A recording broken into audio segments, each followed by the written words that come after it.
Yes, it's John G. Sutton. Oh, Tales from the jails. Yes, the twitch has gone from my up to my eyebrows. Anyway, I've had a number of. Thank you very much for your comments, by the way. Do please keep making them, and don't forget to subscribe or like or whatever it is you do. But listen, a number of you have been asking me questions about how it came to be that I was retired from the prison system following an assault by a senior officer. Well, I'm going to tell you. I did mention it before. A number of people have said, well, why did the prison officers assault you? Well, in 1979, I'd been in the prison service for approaching 5 years, and it came to me quite clearly, I mean, not as a message from beyond, but as an observation that what was happening was the prison service was going down the pan. Yeah? Basically, what was happening was that we were being downgraded, and that all the responsible jobs were being put out to public tender. And I did see that if we didn't do something about it, then what was going to happen was what's actually happened, was that the basic role of the prison officer was going to be little more than that of a turnkey. Yeah, so what I did was I decided that the Prison Officers Association couldn't deal with this because they were effectively a tool of management, and I decided that we'd set up a union for the basic grade prison officers, which at the time approximately enumerated about 20,000 in the United Kingdom. And that was 20,000 basic grade prison officers that should have been in a prison officers trade union that represented them. But what happened was the Prison Officers Association consisted of all ranks of officer, from the first an officer recruited for the first day up to the chief officer grade 1 who'd been in maybe 30 years. And from being a senior officer to being a principal officer to being a chief officer to being a chief officer 1, you were management. You were no longer a basic grade worker. It's like quite simple. It was like working in a factory. Yeah. And from working on the shop floor with a big spanner, you were putting the wheels on the vehicles, tooling them up, getting them ready. No. The management, the supervisors, the senior management, they were the chief and principal officers. So you can't have them running your union, but that was what was happening. So I started a trade union to actually try and rectify this, called the Prison Force Federation, based on the Police Force Federation, of course. And what happened was the prison officers listened to me initially, and I went around the country giving lectures on this, and it gradually started to gain a pace. The BBC covered it in documentaries, various newspapers covered it, and it was starting to get a real following. And then I started to get attacked by the management, and I was assaulted a number of times whilst I was on duty. And this eventually transpired that I was seriously attacked after a number of assaults, and I had attended hospital on a number of occasions, attacked, and I'd put in papers to the governor saying that, you know, it was time that I was properly protected, as this was my place of work. And the governor had said, what do you want me to do with this, Mr. Sutton? I said, I want you to put it on my record. You know, I mean, I don't want you to do anything with it. Just put it on my record that it's your responsibility to protect me from these assaults, because I've been assaulted a number of times.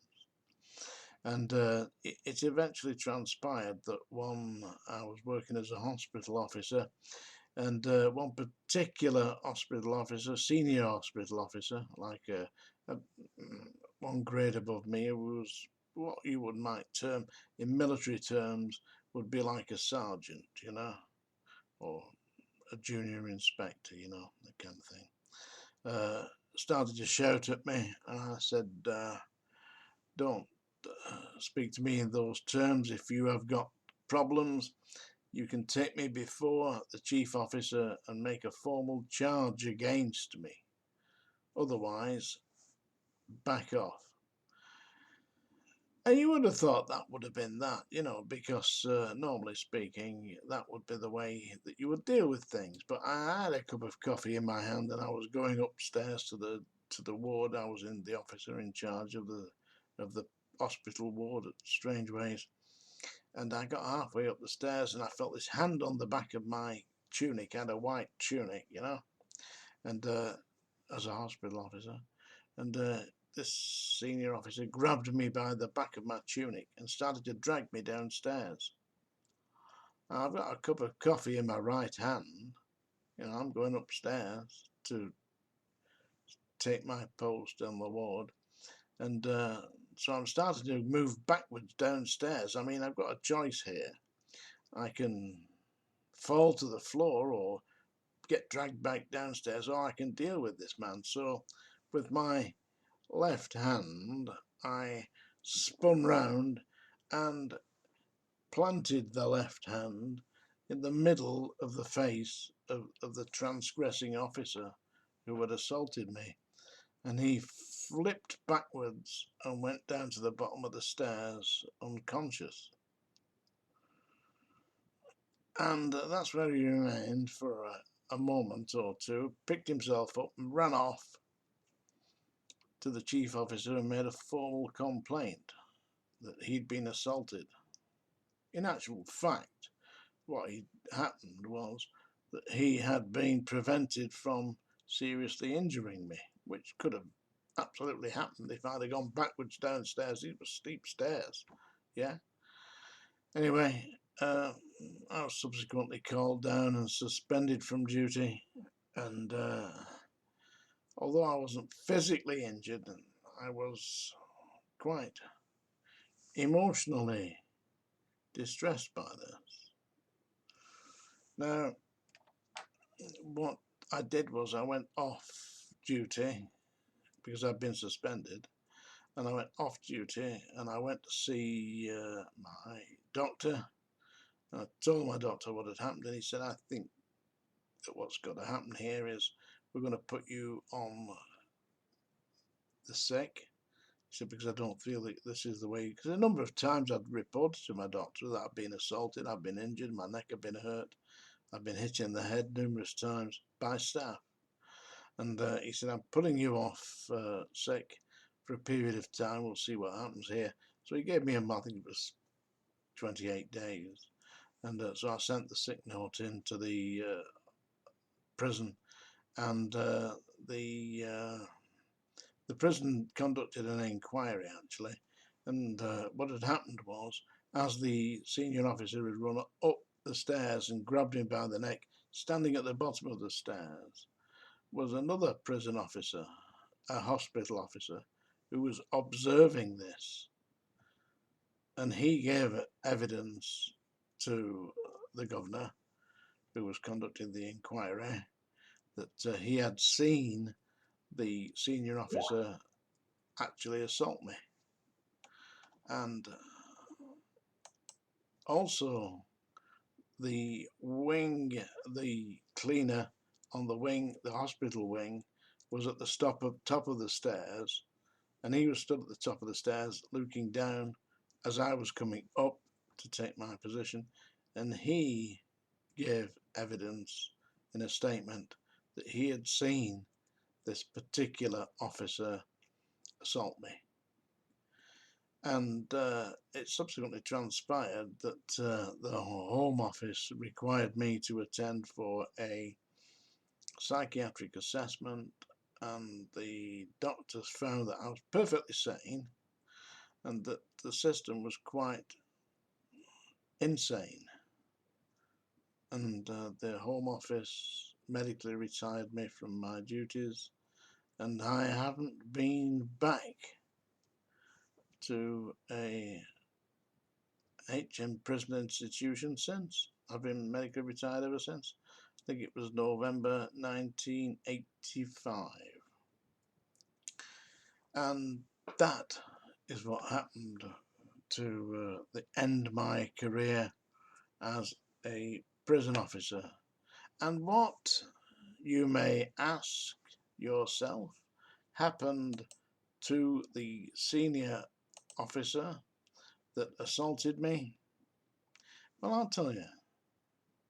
He had no official medical qualifications whatsoever, none at all, other than the same qualifications that I had, that I was a certified registered nurse with the Home Office. That was the limit of his experience and his qualifications. But the Home Office promoted him from being a senior officer to being a governor, and they put him in charge of all the nursing services in the northwest of England. Seriously, that's what you get when you do the service that the government requires or the Home Office requires, because they wanted rid of me because I'd spoken out and told not only the members of the prison service but the actual country that what we'd got here was a prison officers association that was not representing the prison officers but was representing the management, and they still are. And if you want to know the name of the senior officer that assaulted me, his name was Robert Thredder, Bob Thredder. Don't know where he is now. I have looked for him because I'd like to say hello, just to wish him well in his new career. Anyway, in the meantime, seeing as it's 45 years since Elvis died, I'm going to sing another song, and the Troll Song Dinger. Yeah, there we go. Song Dinger is wrong, so you know what you're in for. And if you hang around, this is what you're going to get. This is a song by Elvis, who died 45 years ago this week, and it's All Shook Up. I quite like this one. I can't sing it for toffee, but I'm going to give it a go. Oh, well, bless my soul, what's wrong with me? I'm itching like a man on a fuzzy tree. My friends say I'm acting wild as a bug. I'm in love. I'm all shook up. Yeah. Oh, well, my hands are shaky and my knees are weak. I can't seem to stand on my own 2 feet. Who do you think when I have such luck? I'm in love. Oh, I'm all shook up. Yeah. Well, please don't ask me what's on my mind. I'm a little mixed up, but I feel fine when I'm near the girl that I love best. My heart beats so it scares me to death. I wish she touching my hand. What a chill I got. Her lips are like a volcano that's hot. I'm proud to say she's my buttercup. I'm in love. I'm all shook up. Yeah. My tongue gets tied when I try to speak.